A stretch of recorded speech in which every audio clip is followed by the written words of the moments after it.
आप लोग भी गाड़ी धीरे धीरे नहीं घुमाते, 360 डिग्री पर सीधा घुमा देते हो, फिर हंगामा मचता है। जिलानी साहब, मोदी जी ने हैदराबाद में कहा कि पसमानदा मुसलमानों में भाजपा के लोगों को उठना बैठना चाहिए, वहां से रिश्ता नाता बढ़ाना चाहिए, मतलब शब्द भाव ये था, ठीक। वहां से प्रक्रिया शुरू हुई, अजीत डोभाल सक्रिय हुए, फिर रामलाल सक्रिय हुए, फिर इंद्रेश जी सक्रिय हुए, फिर अब अंत में गार्जियन ऑफ द फैमिली, संघ परिवार के मुखिया भागवत जी ने कमान अपने हाथ में ले ली। अब कल से हंगामा मचा हुआ है। एक तो अमिताभ जी, आपने बहुत टाइम के बाद मुझे अपने शो का हिस्सा बनाया है। स्वागत, मैं आपका आभार प्रकट करता हूँ जी। मैं आभार प्रकट करता हूँ। थोड़ी सी आवाज में प्रॉब्लम है, लेकिन जितना आपके सवाल को मैं समझ सका हूँ, मैं जवाब देने की कोशिश करता हूँ। देखिए, ये सरकार, हमारी सरकार का मूल मंत्र है सबका साथ, विकास, विश्वास। आपने अभी माँ को परिभाषा करा, माँ से तमाम चीजों को आपने इंगित कराया, सामने रखा है। और मैं इसी कड़ी को आगे बढ़ाते हुए ये कहूंगा कि जो कल का मूव था आदरणीय मोहन भागवत जी का, ये भी एक बेहद शानदार पहल है। हमें इसकी पॉजिटिव चीजों को अगर हम रख के बात करेंगे, तो आप देखिए कि जो लोग बार बार सवाल कर रहे हैं, एक अल्फाज भी आया है जो मौलाना साहब की तरफ से बोला गया, उस पर भी लोग सवाल कर रहे हैं, तरह तरह की बातें कर रहे हैं। मैं उसमें भी कहना चाहता हूं, जो भारतीय संस्कृति है, जो भारत है, उसमें हम अपने बड़े भाई को पिता तुल्य कहते हैं। आप जो भारत की सबसे बड़ी महाकाव्य रामायण है, अगर उसका उदाहरण मैं सामने पेश करूं, जो पूरे 1.25 अरब भारत के लिए प्रिय है और लोग पढ़ते हैं और उसको अपने आइडियल मान के अपने दिलो दिमाग में बसाते हैं, उसमें भी भगवान राम जी जब चले जाते हैं तो उनके भाई उनके पादुका को चरण स्पर्श करके उनको पिता तुल्य बनाते हैं। वो राजा को नहीं करते, अपने भाई को करते। ये भारत की संस्कृति है। तो मुझे लगता है कि इस अल्फाज पे बहस करने की जरूरत नहीं है। हमें ये देखना है कि किस तरीके से भारत के लोग एक दूसरे से जुड़ रहे हैं, एक दूसरे को सम्मानित कर रहे हैं। जो संघ के काम करने का तरीका है, जिस संघ को हम लोगों ने समझा है, जाना है, पढ़ा है और बहुत नजदीक से संघ के पदाधिकारियों के काम करने के तरीकों को देखा है। जब संघ के बारे में लोग बातें करते हैं, अभी अपोजिशन के बड़े लीडर जिस तरीके से बात कर रहे थे, हम लोगों ने बार बार कहा है कि हमने भी इस सोसाइटी से निकल के पढ़ा, समझा और उनको देख के कोशिश करी अपने आप में बदलाव लाने की, क्योंकि वहां पे किसी तरह का भेदभाव नहीं। वहां पे कमजोर तबके को उठाने के लिए जो काम 100 साल पहले शुरुआत हुई थी, वो आज भी चल। ठीक है जिलानी साहब, जी आएंगे आपके पास दोबारा में। देखो, मुश्किल मालूम कहां पे है, कुछ व्यवहारिक चूकें हो जाती हैं, ये मेरा ऑब्जर्वेशन है। जैसे ये जो इलियासी साहब थे, अब अगर मैं इनकी जगह होता तो स्क्रिप्ट थोड़ी दुरुस्त रखता। मैंने मुस्लिम धर्मगुरुओं के साथ भी 30-35 साल में बहुतों से मिला, समझा उनको जीवन को। संघ वाले लोगों को भी पत्रकारिता जीवन में अवसर रहा, ये देवरस साहब से लेके अब तक की श्रृंखला। संघ के कुछ शब्द हैं, उनका अपना एक वो है, सौष्ठव है, वो उनके लोग वही शब्द बोलते हैं, वही उनकी टर्मिनोलॉजी वैसी है। अब वो मौलाना साहब ने अडॉप्ट कर ली, वहीं से मामला गड़बड़ा हो जाता है। अब राष्ट्र ऋषि, राष्ट्र पुरुष, राष्ट्र संत, राष्ट्र क्या, अरे आप मुल्क बोलो ना, तो उतना बवाल नहीं होता। ये समझना पड़ेगा मौलाना साहब को, आपकी मिलो तो समझाना कि ज्यादा आप झंडे वाली भाषा बोलोगे तो आप काम के नहीं रहोगे। अटल जी कहते थे कि भाई सीमा रिजवी के पिता एजाज रिजवी थे, भाजपा में मंत्री हुए कल्याण सिंह की सरकार में। वो भी गए अयोध्या, जब शपथ लेने के बाद पहली बार कल्याण सिंह का मंत्रिमंडल गया तो वहां नारा लगाए, रामलला हम आएंगे, मंदिर वहीं बनाएंगे। वाजपेयी जी लखनऊ गए तो वाजपेयी जी ने, सारे मंत्री आए, कल्याण सिंह आए, तो वाजपेयी जी ने उन्हीं को बुलाया, बोले भाई एजाज रिजवी साहब सुना, आपने सबसे जोर से नारा लगाया। बोले नारा राम लला हम आएंगे, मंदिर वहीं बनाएंगे, इसके भर के लिए तो कल्याण सिंह काफी हैं।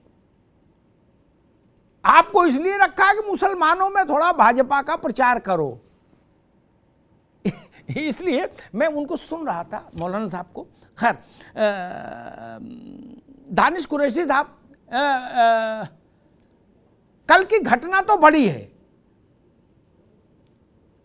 मस्जिद, मजार, मदरसा, 3 प्रतीक हैं, तीनों एक ही दिन में नाप दिए। बामन अवतार, 3 पग में धरती नाप दी जैसे, वैसे कल विष्णु, मेरे ख्याल से मोहन भागवत जी तय करके आए थे कि जितने प्रतीक हैं सब एक ही दिन में पूरे हो जाएंगे। मंदिर, मस्जिद, मजार, मदरसा। आपको इसका क्या अर्थ दिखाई देता है ऋषि साहब?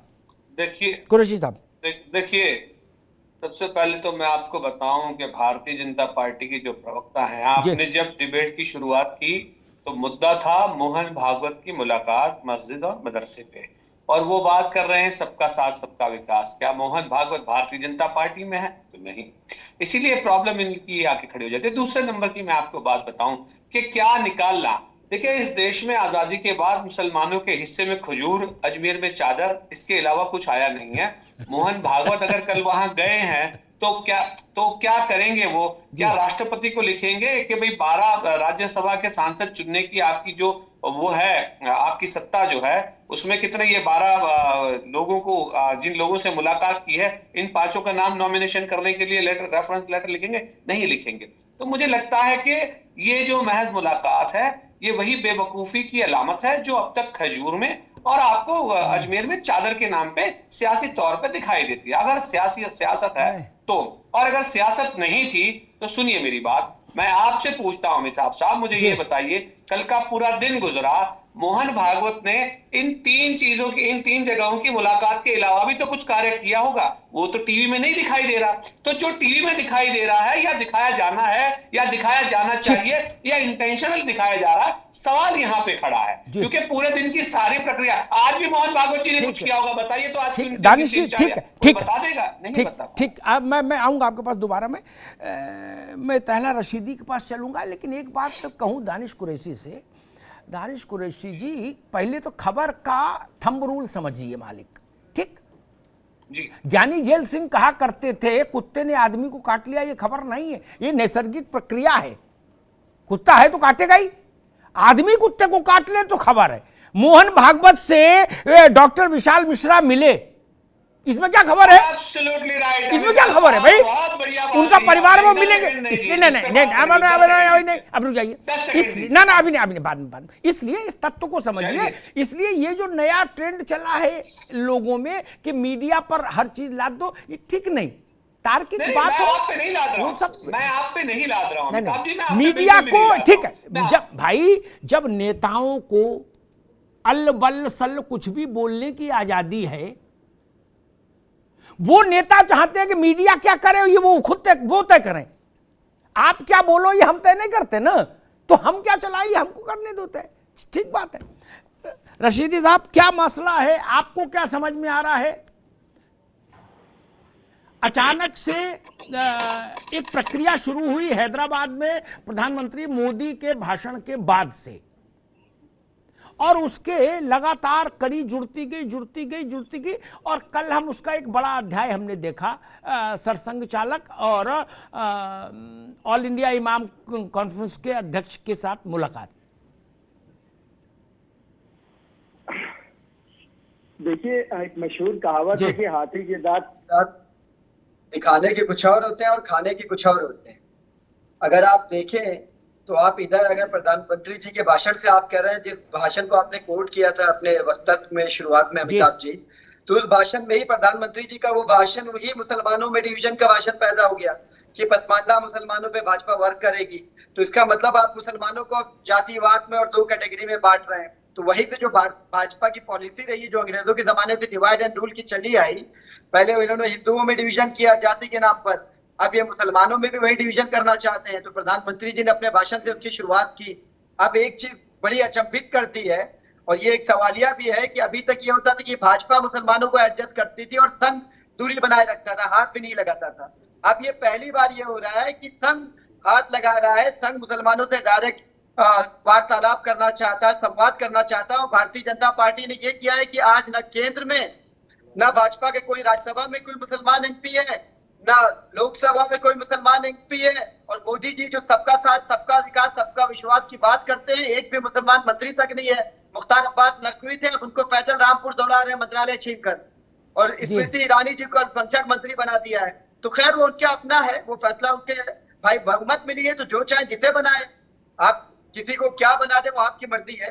अब जहां तक मुलाकात का कल का जो मसला है, इस पे तो मैं बस ये कहूंगा कि हंगामा है क्यों बरपा।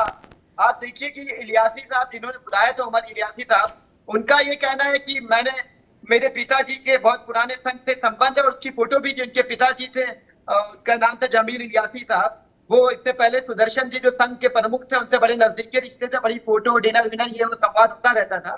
तो उनकी पुण्यतिथि थी, उन्होंने उस पर बुलाया, तो ये पर्सनल विजिट थी, उस पे चले गए मोहन भागवत जी। अब इस पे एक हंगामा बना दिया कि मुसलमानों को आउटरीच कर रहे हैं। मेरी बात बस कंप्लीट होना चाहिए अमिताभ जी, बस 15 सेकंड, बस 15 सेकंड। जी। सवाल ये है कि जो इलियासी साहब है, उमर इलियासी साहब, इन्होंने एक संगठन बना लिया ऑल इंडिया इमाम ऑर्गेनाइजेशन। ये मुसलमान को तो छोड़िए, आम मुसलमान को, मुसलमानों की बहुसंख्या को छोड़िए, इमाम इनके साथ कितने हैं यही बता दें। आप बनाकर आप एक प्रोजेक्ट कर रहे हैं कि मुसलमानों से संवाद हो रहा है, ठीक है, चलिए अच्छी कोशिश होना चाहिए, जमहूरियत और देश में बहुसंख्यक, और ये मैं तो इस बात से एग्री करता हूँ, आइसोलेशन खत्म होना चाहिए। तो भाई ये पब्लिक डोमेन में भी तो आए कि संवाद क्या हुआ, किन मुद्दों पे बातचीत हुई। आपने राष्ट्रपिता बना दिया, महात्मा गांधी जी के बराबरी पे लाके खड़ा कर दिया, आप राष्ट्र ऋषि बता रहे मुसलमानों को क्या मिला, ठीक ये देश को क्या ठीक मिला है भाई अब ठीक आगे बात आगे मैं अब डॉक्टर मिश्रा के पास चलूंगा, जरा संघ का व्यू समझूंगा, लेकिन 2-3 बातें जरूर कहूंगा, फिर मिश्रा जी आपके पास आ रहा हूं। इनके जो पिताजी थे अब्बा हुजूर, उनके साथ भी मुझे बहुत अवसर मिले बैठने समझने के। कस्तूरबा गांधी कल वाले गोल चक्कर पे जहाँ इनका है हाथा, वहाँ जहाँ कल भागवत जी गए थे वहाँ भी बहुत बार जाना हुआ पत्रकार के नाते। फोटो उनकी सबके साथ है, उनके पिताजी की। वो नरसिंह राव के भी बड़े खास थे, रेलवे का पास उनको इसीलिए मिला था, इसलिए। और पर्सनल विजिट क्या भाई, मदरसा पर्सनल विजिट में तो नहीं आता, भले वो मान भी लें। एक कोरम था, मजार मस्जिद मदरसा पूरा हुआ, उसको समझना होगा।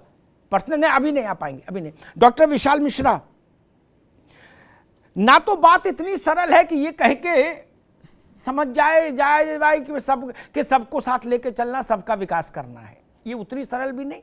और ये उतनी सरल भी नहीं कि भाई किसी ने टेलीफोन किया कि आ जाओ, उन्होंने कहा आ रहे हैं, चलो बनवाओ कुछ खाना, इतनी सरल भी नहीं।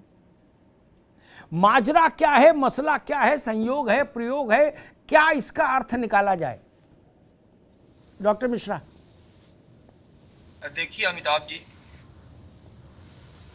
जी, संघ को समझने के लिए समझना इतना आसान भी नहीं है, लेकिन मैं एक बात कहना चाहूंगा कि संघ, राष्ट्रीय स्वयंसेवक संघ, एक ऐसा संगठन है जो अपने आप में अनन्वय अलंकार है। मसलन मैं इसको थोड़ा सा आपको इसका पहले एक अर्थ बता दें। अनन्वय अलंकार साहित्य में वहां उपयोग में लाया जाता है जिसकी किसी से तुलना ना की जा सके। ठीक उसी प्रकार से जैसे गगना गगनाकारम सागरा समारोपमा,